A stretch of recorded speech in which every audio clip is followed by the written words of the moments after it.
ఈరోజు ఈవినింగ్ ఏదైనా ఒక స్నాక్ చేసి ఇష్టంగా పెట్టాలనుకుంటాను మా వాళ్ళకి. ఇంకా డైలీ చేయాలంటే ఒంట్లో ఓపిక, ఇంట్లో వస్తువులు ఉండాలి కదా మరి. సో, ఇంకెప్పుడైనా ఇలా కుదిరినప్పుడు చేస్తాను. ఇవాళైతే ఇది క్యాబేజ్ పకోడీ చేశాను. నా ఎక్స్‌ప్రెషన్ చూసారా? నాకైతే భలే నచ్చింది. అండ్ ఇదేం ఫస్ట్ టైం కాదండోయ్, చాలా సార్లు చేశాను. నాకు నచ్చితేనే మీ దాకా వస్తుంది కదా మరి.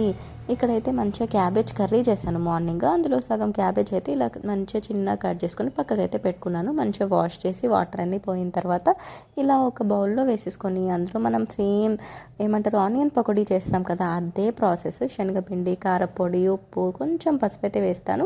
ఆ తర్వాత క్యాబేజ్లో నుంచి వాటర్ అంతా వచ్చే వరకు బాగా మంచిగా మిక్స్ చేసి పక్కకు పెట్టుకోండి. ఒక్క 10 మినిట్స్ పక్కకు పెట్టుకుంటే చాలు.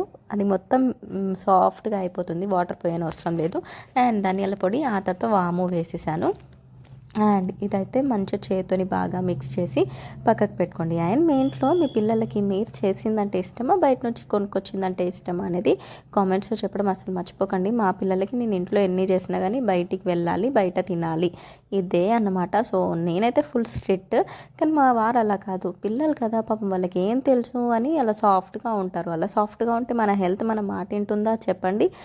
అండ్ ఇక్కడైతే మంచిగా వేడివేడి ఆయిల్లో స్నానం చేయించడమే మన పకోడీకి. సో డీప్ ఫ్రై చేసిన తర్వాత గోల్డెన్ బ్రౌన్ కలర్ వస్తుంది కదా, అప్పుడు తీసి ప్లేట్లో వేసుకొని వేడి వేడి పకోడీతో పాటు టీ పెట్టుకొని తాగుతుంటే ఉంటుంది ఇంకా వేరే లెవెల్ అని చెప్పండి. అండ్ ఇక్కడైతే వాళ్ళు వచ్చేసారు. ఇంకా మా చిన్నోడైతే అసలు ఆగడు ఇంట్లో ఏమైనా స్నాక్ చేస్తే. సో ఇక్కడైతే కట్టర్లు వేసి ఇచ్చేస్తున్నాను అనమాట ఫస్ట్ మా చిన్నోడికి. అండ్ మా వారికి అయితే టీ పెట్టాను.